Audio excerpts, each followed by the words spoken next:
गुरुर्ब्रह्मा गुरुर्विष्णू गुरुर्देवो महेश्वरा गुरुर साक्षात परब्रह्म तस्मै श्री गुरुवे नमः.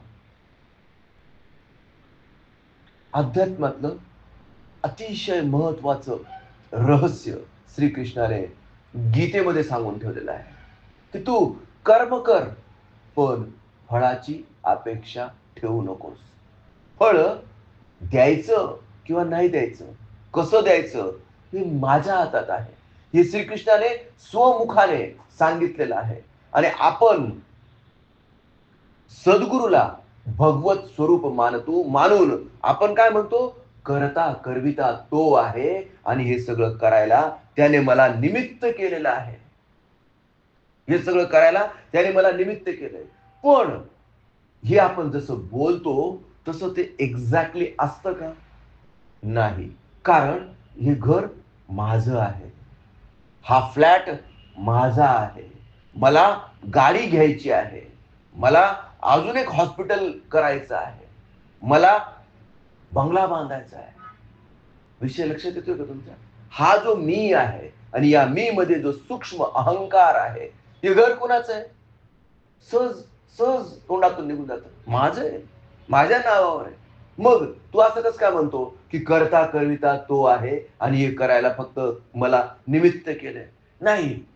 हा जो सूक्ष्म अहंकार आहे, हा जो मी पण आहे, हा नुसता बोलल्याने जात नाही. आपण सहज बोलून जातो, तन मन धन जो कुछ है सब तेरा, तेरा तुझको अर्पण क्या लागे है मेरा. तुम्ही म्हणाल की सर तुम्ही तर रोजच सांगतात आम्हाला, आणि रोज सांगून सांगून आमच्या ते शब्द इतके गुळगुळीत झालेले आहेत, इतके गुळगुळीत झालेले आहेत की त्यांचा आमच्यावर काही परिणाम पण होत नाही. तन मन धन जो कुछ है सब तेरा. कारण मी तुम्हाला सांगतो, आता माझे सद्गुरू सच्चिदानंद स्वामीजी रंगनाथ महाराज ब्रह्ममूर्ती ज्ञानेश्वर माऊली, आपण एका बाजूला रोज म्हणायचं तन मन धन जो कुछ है सब तेरा. आणि जेव्हा त्यांना दक्षिणा द्यायची वेळ येते तेव्हा वॉलेटमध्ये 500ची नोट काढू का 100ची काढू की 50चीच काढू? विषय लक्षात येतोय का तुमच्या? मला काय म्हणायचंय इथं, तुम्ही लगेच तुमचं मन लगेच म्हणणार सर असं थोडी असतं, भौतिक नियमांचं पालन तर करावं लागेल आपल्याला, आणि म्हणून भौतिकतेच्या नियमांचा विचार करूनच आपल्याला ती कृती केली पाहिजे. हे बरोबर आहे. मन से बडा बहुरूपी न कोई, पल पल रचता स्वांग निराले, माया ममता में उलझा रहे जो, पड़ जाए जो मन के पाले, मन के बहकावे में न आ, मन राह भुलाए भ्रम में डाले, तू इस मन का दास न बन, इस मन को अपना दास बना ले. आता हे तुलसीदासांनी एकदम व्यवस्थित सांगून टाकलं की तू या मनाचा दास बनू नको, मनाचा बॉस बनून जग. पण आता ते एवढं सोपं आहे का? नाही नाही नाही, ते अजिबात सोपं नाही. आणि ते सोपं नसल्यामुळेच तर हे जीवन चाललेलं आहे. तुम्ही नीट विचार करा, नीट विचार करा. तुम्हाला जंगलात असे वृद्धापकाळाने मेलेले जनावर दिसतात का? दिसतात जंगलात. पाळीव प्राण्यांचा विषय सोडून द्या, पण जे जंगली प्राणी आहेत म्हातारा होऊन मरून पडलेले बुवा, तुम्हाला सांगतो जनरली नाही. जर जर कोणाचा मृत्यू एखाद्या प्राण्याची डेड बॉडी किंवा अर्धवट खाल्लेली जर तुम्हाला दिसली तर ती काहीतरी ऍक्सिडेंटने, म्हणजे जंगलातला ऍक्सिडेंट किंवा काहीतरी एखाद्या जनावराने मारलेलं असंच असतं. सामान्यतः सगळ्या सगळ्या जंगली प्राण्यांना एवढी बुद्धी असते की आता माझं वय झालेलं आहे, आता मी म्हातारा झालेलो आहे आणि आता हे शरीर संपवण्याची वेळ आलेली. तुम्हाला कुठे म्हातारा होऊन कबूतर मेलेलं दिसलंय का?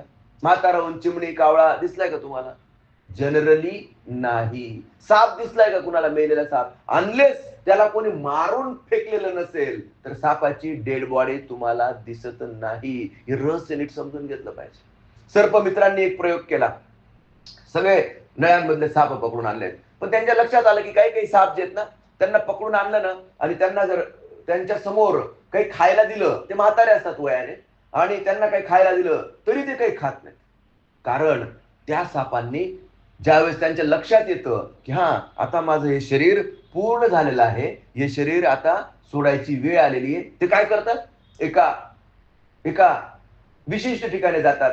मग ते एखादा नळा असेल, एखादी जागा असेल, पण जनरली तिथं कोणीही येणार जाणार नाही अशा ठिकाणी ते जातात आणि पुढचे 20-25 दिवस खाण्याचा काहीही प्रयत्न करत नाही. अन्न आणि पाणी त्याग करून ते मृत्यूला पावतात आणि तिथंच मग त्यांची बॉडीचं डिकम्पोजिशन होतं आणि ते आपल्याला डेड बॉडी दिसत नाही. विषय नीट समजला का तुम्हाला? याच्या सरपटणाऱ्या प्राण्यांमध्ये सुद्धा एवढी जागरूकता असते. सरपटणाऱ्या प्राण्यांमध्ये सुद्धा जागरूकता असते. आणि व्यंकटेश, आपल्यामध्ये माणसांमध्ये जे माणसं पार आता त्यांची अवस्था दयनीय झालेली आहे, शरीर पूर्ण थकलेलं आहे आणि असे लोक पण म्हणतात, गोरे आजी सर काही होईल का? बरं, करायची इच्छा नसते एका बाजूला करायची इच्छा नसते, पण आपल्याला विचारतात, सर तुमच्याकडनं काही होणार असं तर सांगा बरं का, नाही तर आम्ही पुढे घेऊन जातो. आणि पुढे घेऊन जायला सांगितलं का, नाही मग काही होणारच नसेल तर मग घरी घेऊन जाऊन सेवा करू का? आता खाली आपले काय ते बापू थिटेंचे आजोबा आहेत. त्यांची अवस्था बघा, शरीर एवढं मोठं हेवी आहे की त्यांना वजन असेल, मला तर वाटतं 100 किलो, 100च्या पुढे वजन असेल, पैलवान होते ते. आणि त्यांची बायको त्यांना रोज छळते. त्यांनी मला काल सांगितलं, दुःख व्यक्त केलं, त्यांना रेस्पिरेटरी ट्रॅक इन्फेक्शन आहे आणि त्यांनी दुःख व्यक्त केलं की तुम्ही सर सांगतात की वॉकिंगला जायला पाहिजे, माझी बायको पण माझ्या मागे लागते. अहो पण माझे गुडघे दुखतात ना, मला एवढंच चालवलं तरी माझ्याकडनं चालवलं जात नाही, मी कितीही प्रयत्न केला तरी मला मॉर्निंग वॉकला जाणं शक्य नाही. आणि घरातले मला म्हणतात, तुम्ही मॉर्निंग वॉकला जात नाही आणि म्हणून आजारी पडतात. आता काय याच्यावर तोडगा काय काढावा? मला तर वाटतं की माझं पूर्ण झालेलं आहे, बस. मला तर वाटतं माझं पूर्ण झालेलं आहे. पण त्यांच्या नातेवाईकांना वाटतं का? त्यांच्या नातेवाईकांना ते परत दवाखान्यात घेऊन येतात. आणि आपण डॉक्टर म्हणून आपण विचार केला पाहिजे की आपण अशा म्हाताऱ्या माणसांना काय करू शकतो? काय करू शकतो? जास्तीत जास्त हे गुडघे बदलून टाकता येतील. पुढे काय?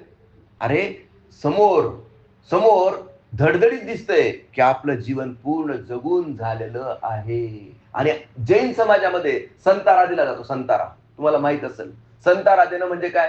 की अशा व्यक्तीला काही ते स्वतःहूनच अन्न आणि पाण्याचा त्याग करून देतात आणि स्वतःच मृत्यूला सामोरे जातात. जीवनात अनेक गोष्टी अनिश्चित आहेत.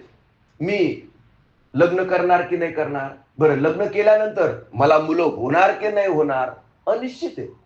मी माझा रस्त्यावर ऍक्सिडेंट होणार की नाही होणार, अनिश्चित आहे. समजून घ्या, या वर्षी पाऊस पडेल की नाही पडेल, मला चांगलं पीक पिकेल की नाही पिकेल, या सगळ्या गोष्टीमध्ये अनिश्चितता आहे. पण एक गोष्ट मात्र निश्चित आहे, ती म्हणजे मृत्यू. ही गोष्ट निश्चित आहे आणि तरीही आपण ती टाळण्याचा प्रयत्न करतो. सरपटणारे प्राणी सुद्धा ती टाळण्याचा प्रयत्न करत नाहीत, ते स्वीकारतात. मित्रांनी या म्हाताऱ्या सापांना, नागांना पकडून आणलं, त्यांना उंदर बिळक खाऊ घालण्याचा प्रयत्न केला. अरे ते खात नाहीत. विषय समजून घ्या तुम्ही, ते खात नाहीत. आणि जर त्यांना सोडून दिलं ना, ते परत त्याच ठिकाणी जाऊन बसतात. जिथं होते त्यांनी निवडलेली जागा, आणि त्या ठिकाणी त्या बिळात वगैरे जाऊन बसतात, अन्न पाण्याचा त्याग करतात आणि शेवटी मृत्यूला सामोरे जातात. दुर्दैवाने माणूस तसा नाही आणि म्हणून आपले दवाखाने चालतात. विषय समजला का तुम्हाला? म्हणून आपले दवाखाने चालतात. इमोशन्स मध्ये अडकतो. म्हातारा का असं नाही, काही होणार जरी नसेल तरी डॉक्टर करा काहीतरी, डॉक्टर काहीतरी करतात आणि मग श्री गुरुदेव दत्त. सांगायचा मुद्दा नीट समजून घ्या तुम्ही. नीट समजून घ्या की आपण काय सत्य आहे आणि काय असत्य आहे, काय नित्य आहे आणि काय अनित्य आहे. जर मृत्यू अटळ असेल आणि करता करविता तो असेल तर अरे, निमित्ताचा धनी निर्मिलाचे प्राणी, माझे माझे म्हणून तोही वाया गेला. हे माझं घर, ही माझी बायको, हे माझे पोरं, ही माझी नोकरी, आणि याच्यातच त्याचं सगळं चालू असतं. तोंडाने काय बोलेल? तन मन धन जो कुछ है सब तेरा. अरे हो, काय कृती आणि वचनी जे आपण बोलतो ते कृतीत यावं, जे आपण बोलतो ते कृतीत यावं, ही माधुरी मला तू दे, असं त्या भूपाळीमध्ये मागितलेलं आहे. चित्ती वचनी कृतीत यावी. जे चित्तात आहे आणि जे माझ्या वचनात आहे ते कृतीत आलं पाहिजे, पण दुर्दैवाने ते येत नाही. असंच एकदा जन्मेजय राजा आणि व्यासमुनी म्हणजे ज्यांनी महाभारत लिहिलेलं आहे, त्यांचे ते कुलगुरू होते आणि ते सभेमध्ये बसलेले होते आणि चर्चा चाललेली होती. आता जन्मेजय राजा कोण असा तुम्ही प्रश्न विचाराल, तर जन्मेजय राजा हा परीक्षिताचा मुलगा. परीक्षित कोण, तर उत्तरेच्या गर्भात गर्भात श्रीकृष्णाने ज्याचं प्रत्यक्ष संरक्षण केलं तो परीक्षित राजा. म्हणजे काय, महाभारताचं युद्ध संपलं, सगळे पांडव स्वर्गारोहणाने निघून गेले आणि मग उत्तरेच्या गर्भात जो परीक्षित राजा होता तो जन्माला आला. तो त्या युद्ध कुठे झालंय, इंद्रप्रस्थ आणि आपल्या इंद्रप्रस्थ आणि महाभारताचं जी काही राजधानी होती त्या राजधानीचा हा परीक्षित राजा काय झाला, राजा झाला आणि सार्वभौम राजा होता. त्याचा मुलगा कोण, जन्मेजय. आणि हा जन्मेजय आता तसा पाहायला गेला तर नात्याने अभिमन्यूचा मुलगा परीक्षिती आणि परीक्षितीचा मुलगा जन्मेजय, म्हणजे अभिमन्यूचा नातू थोडक्यात, लक्षात घ्या. आणि तोच सभेत बसलेला होता. आणि आता कसं होतं, ब्रह्मज्ञान जे ना ते असं खाली खाली खाली खाली खाली जसं जसं आहे. जर तुम्ही ब्रह्मज्ञानी जरी असाल आणि ब्रह्मज्ञानाच्या घरात जरी जन्म घेतलेला असेल, आता तुकोबारायांचा कितवा 16वा वंशज होता का तो, नाही 8वा 9वा वंशज, सुसाईड करून मेला म्हणे, बरोबर की नाही. ब्रह्मज्ञानी व्यक्तीच्या वंशातला जर त्यांनी साधना केली नाही तर हळूहळू काय होऊन जातं, अहंकार वाढत जातो. आणि हा जो मीपण आहे, आता परीक्षितीचा मुलगा जन्मेजय म्हणजे तो सार्वभौम राजा. तुम्ही कल्पना करा की त्याचं केवढं ऐश्वर्य असेल आणि त्याच्या अंगात केवढा मीपणा असेल. असा हा राजा राज्य भोगत होता आणि सहज बोलून गेला व्यास मुनींच्या समोर, सहज बोलून गेला की काय एवढं युद्ध, आणि तो कॅल्क्युलेशन चालू होते, इतके माणसं मारले गेले, इतके घोडे मारले गेले, आणि इतके असं झालं, आणि इतकं नुकसान झालं, तितकं नुकसान झालं महाभारताचं. कारण मी पाहिजे होतो म्हणे तिथं. जन्मेजय काय म्हणतोय, मी पाहिजे होतो म्हणे, मी हे युद्ध नक्कीच रोखलं असतं. व्यासमुनी म्हटले, अरे बाबा तिथं श्रीकृष्ण होते, प्रत्यक्ष श्रीकृष्ण होते. विधी का विधान जान हानि लाभ सहिये, जाहे विधी राखे राम ताहे विधी रहिये, असं सहज त्यांनी सांगितलं. पण जन्मेजयाला अंगात काय, नाही, श्रीकृष्ण जरी युद्ध रोखू शकत होते तरी मी जर त्या वेळेस राहिलो असतो तर मी हे युद्ध होऊच दिलं नसतं. अरे तसं नसतं. जे भगवंताच्या विचार पटलातून, आता त्यांनी व्यासमुनींनी नीट समजावून सांगण्याचा प्रयत्न केला. कोणाला, जन्मेजयाला. हे बघ, तुझ्या मनात विचार येतो, पण तुझ्या मनात विचार कुठून येतो राजा, तो तुझ्या नाही. मग जे माझ्या मनात जे आलं, आता समजा 10 घोडे घ्यायचे, मी 10 घोडे विकत घेऊन येतो. 10 हत्ती घ्यायचे, मी 10 हत्ती घेऊन येतो. मी सांगितलं याला फासावर लटकवा, तर त्याला फासावर लटकवलं जातं. माझ्या मनात जो विचार येतो तो एक्झिक्यूट होतो. अरे नाही, माझा प्रश्न आहे की तुझ्या मनात विचार कुठून येतो. या प्रश्नाचं उत्तर त्याच्याकडे नव्हतं. कुठून येतो तो विचार, तो विचार भगवंताच्या विचारपटलातून येतो. आणि भगवंत, आणि म्हणून आपण म्हणतो की कर्ता कर्मिता तो आहे. एखाद्या माणसाच्या मनात विचार आला. आता समजा आपलं ड्रीम लायनर क्रॅश झालं गुजरातमध्ये ड्रीम लायनर क्रॅश झालं. ड्रीम लायनर ही कंपनी इतकी चांगली आहे, इतकी स्टँडर्ड आहे की तिच्या टेक्निकल फॉल्ट येण्याची शक्यता जवळजवळ नाही असं ड्रीम लायनर बनवणारे लोक सांगतात. येऊ शकतं, शेवटी मशीन आहे. पण सिद्ध असं झालं की तो जो एक वैमानिक होता त्याने तो फ्युएल कॉकच बंद करून ठेवला होता म्हणे. त्याने तो, आता त्याच्या मनात हा विचार कुठून आला, विषय समजतो का तुम्हाला. आता शेजारचा को पायलट त्याला म्हणतो, काय तू का बंद केलं, आणि हा ही घटना 4-5 सेकंदांचा विषय होता. हा विषय 4-5 सेकंदाचा होता. विमान क्रॅश झालं, इतक्या लोकांचा मृत्यू झाला. विषय लक्षात येतोय का. त्या एका व्यक्तीच्या मनात हा विचार आला कुठून, जर तसं घडलं असेल तर, बरोबर. नंतर आता मला सांगा, आजची घटना, आजची न्यूज जर तुम्ही बघितलं तर तुमच्या लक्षात येईल की नेपाळमध्ये हजारो तरुण मुलं हातात भारताचा झेंडा घेऊन मोदी मोदी मोदी मोदीचे नारे लावतात. कुठे, आणि त्यांनी स्वतःच्या देशाचं, स्वतःची संसद जाळून टाकली, न्यायालय जाळून टाकलं, 5 स्टार हॉटेल जाळून टाकलं. स्वतःच्याच देशातलं एवढं नुकसान करून टाकलं, करोडोंची मालमत्ता जाळली गेली. बरोबर. हा सगळ्याच्या सगळा जो विचार येतोय, हा जो सगळ्याचा सगळा विचार येतोय, हा कुठून येतोय? ही क्रांती कुठून घडते? फ्रान्समध्ये अशाच प्रकारची क्रांती घडून राहिली.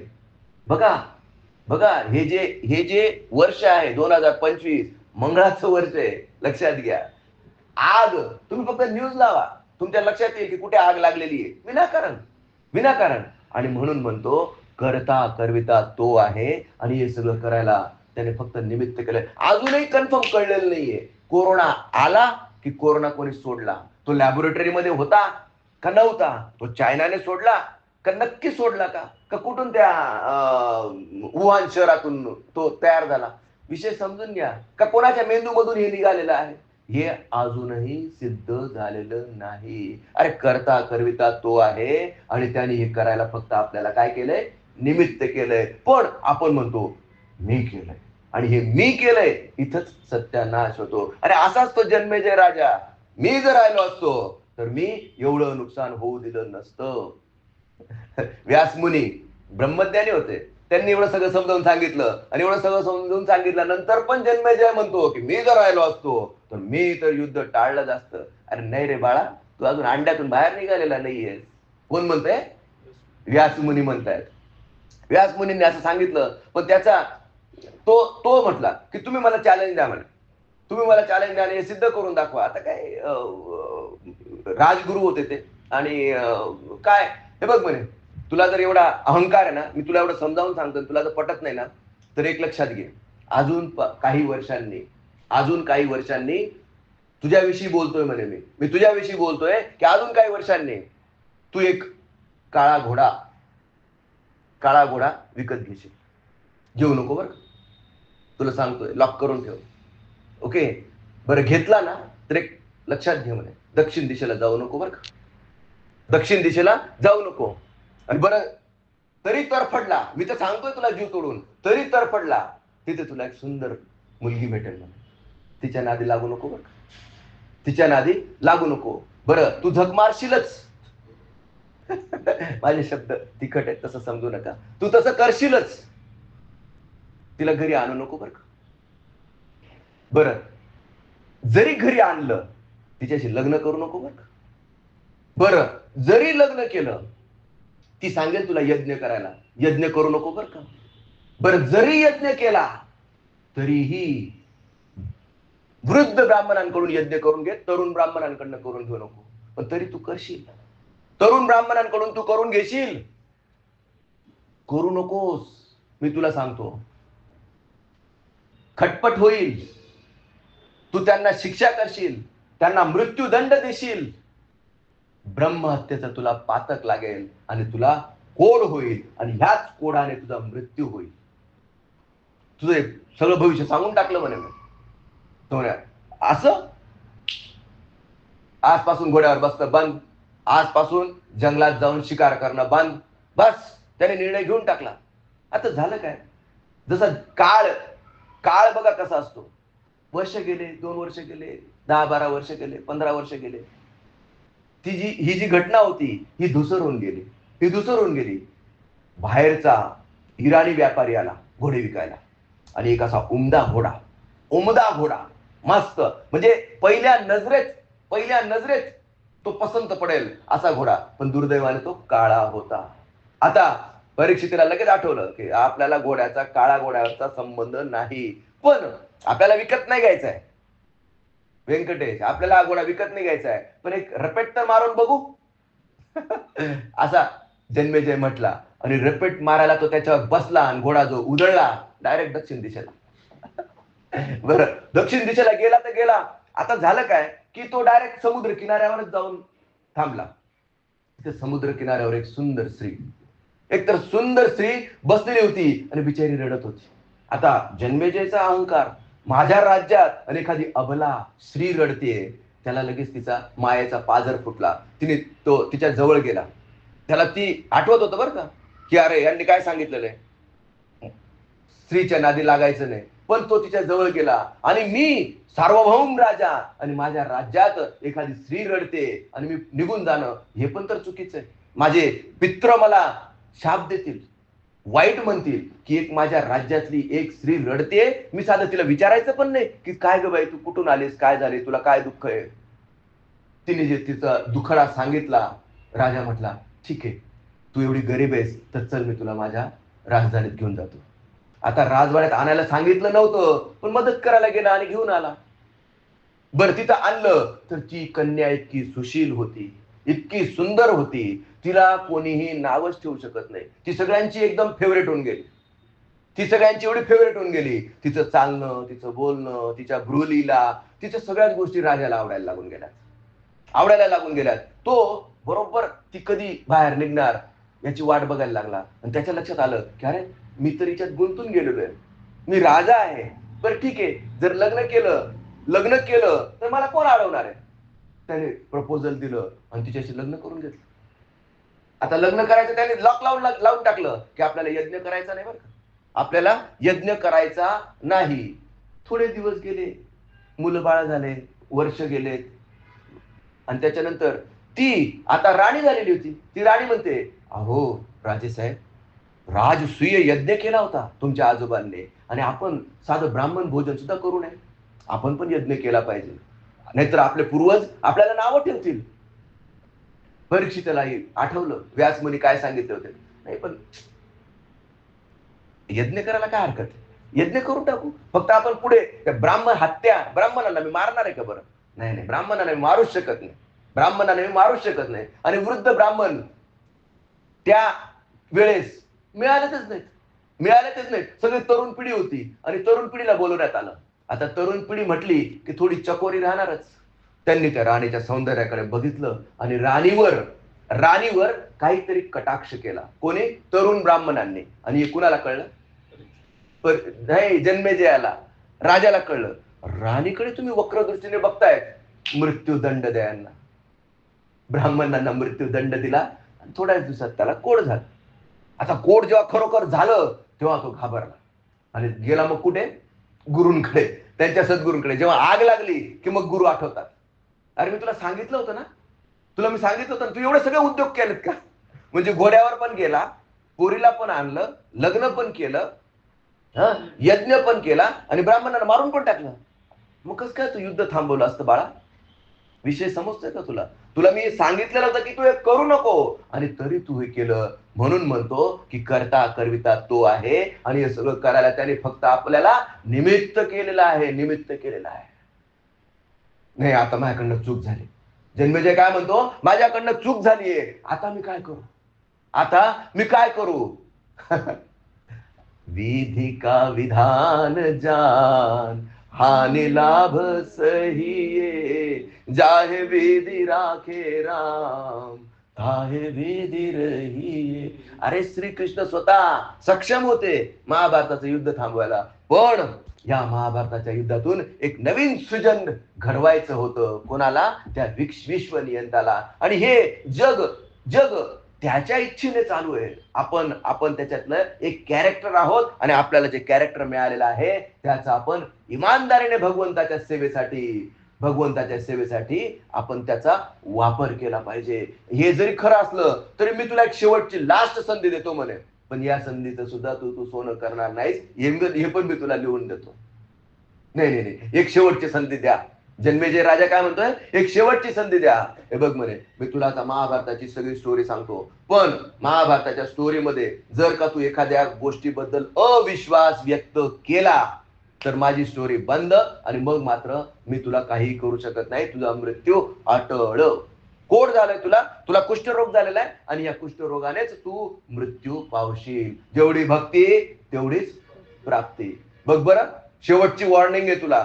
मी महाभारताची कथा सांगतो आणि त्या कथेवरच्या कुठल्याही प्रसंगावर तू अविश्वास दाखवायचा नाही. हे स्वतः त्यांच्या सद्गुरूंनी त्याला सांगितलं आणि महाभारताची कथा चालू झाली. अगदी पार शकुंतलेपासून चालू झालं. भीष्माचं कर्तृत्व झालं. आणि महाभारताचा युद्धाचा प्रसंग, आणि युद्धाच्या प्रसंगात म्हणजे सगळंच त्याच्यात आलं, आणि सगळं युद्ध चालू होतं. म्हणजे आता काही एका दिवसात संपलं नसेल, त्याच्या एपिसोड बनवले असतील, आणि एक एपिसोड मध्ये आता सगळे बसलेले होते, आणि त्याच्यात हा जन्मेजय ऐकत होता. त्याच्यात खूप रसाळ पद्धतीने वर्णन केलं व्यास मुनींनी, की भीम कसा शक्तिशाली होता. भीम इतका ताकदवान होता म्हणे, की त्यांनी जो हत्ती सोंड धरून गर गर गर गर फिरवला आणि जो अंतरिक्षात फेकला ना, तर अजूनही ते हत्ती अंतरिक्षातच आहेत, अजून खाली आलेले नाहीत म्हणे. असं म्हटल्याबरोबर जन्मेजय काय म्हटला, बस का बाबा. काही सांगता तुम्ही. म्हणजे पृथ्वीचं हे सोडून ते हत्ती बाहेर गेलेत आणि अजूनही ते अंतरिक्षात आहेत. ये बात कुछ हजम नाही हुई. अविश्वास दाखवला, विषय संपला. आता बघ बरं, त्याने बघितलं की त्याच्या अंगावरचं बरचसं कोड आणि बरचसं कुष्ठ गेलेलं होतं. एक शेवटचा थोडासा स्पॉट शिल्लक होता. व्यास मुनींनी त्यांच्या मंत्राच्या शक्तीने त्या हत्तींना मंत्र टाकलेत, आणि त्या हत्ती अंतरिक्षातून टपाटप टपाटप पृथ्वीच्या कक्षेमध्ये आलेत आणि पडलेत. हे बघ म्हणे हत्ती, मी जे बोलत होतो ना, हे सत्य होतं. आता मी माझ्या मंत्रशक्तीने त्यांना खाली आणलेलं आहे, आणि तू वचन मोडलेलं आहे, तू ऐकलं नाहीस, तू अविश्वास दाखवला, आता तुझा मृत्यू अटळ आहे. सांगायचा मुद्दा कळला का तुम्हाला? की करता करविता तो आहे, आणि हे सगळं करायला त्यांनी फक्त आपल्याला निमित्त केलेलं आहे. हे आपल्याला नीट समजलं पाहिजे. हा विश्व नियंता वेडा नाहीये.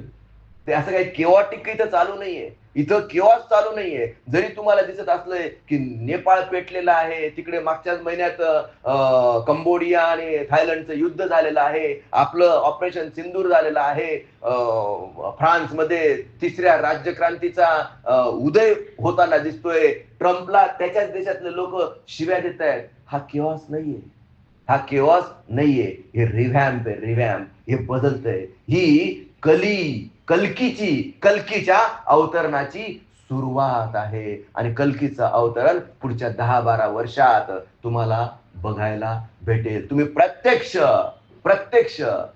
त्याचे साक्षीदार बनणार. समजलं तर समजलं, नाही समजलं तर द्या सोडून. श्री गुरुदेव दत्त.